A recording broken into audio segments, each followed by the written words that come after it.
Eritreans are the third largest group of refugees arriving on Europe's shores after Syrians and Afghans. Stefan Simanowicz of Amnesty International says the vast majority are young men fleeing oppressive national service. Children from the ages of 17, 16 are forced into conscription. It's meant to last 18 months, but in reality can go on for indefinite periods. We spoke to people who had left after being in conscription in national service for 10, 15 years.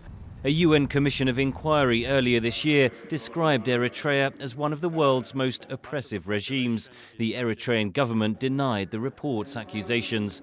Amnesty says the conscription amounts to forced labour, and anyone trying to evade or escape faces dire consequences. If they're seen or caught, they can be shot and killed, they can be arrested, they can be tortured. Many of them are locked up in cells, underground cells, or in shipping containers for long periods as punishment for trying to avoid conscription.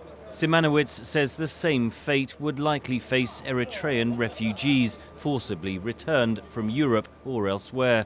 Yet some European countries, including Britain and Denmark, have begun rejecting most Eritrean asylum applications. The British government changed its policy in March, claiming Eritrea is safe for migrants to return to after leaving illegally. The situation for Eritrean asylum seekers is a desperate one, and they must be given safe haven.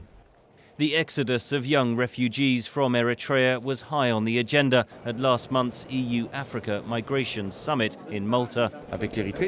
We need to put maximum pressure on Eritrea because what is happening is extremely serious. Nobody is talking about it. It is a country that is becoming empty of its own population. Eritreans who had been granted asylum were among the first refugees to be relocated from Germany to Spain under the European Union's new migrant plan.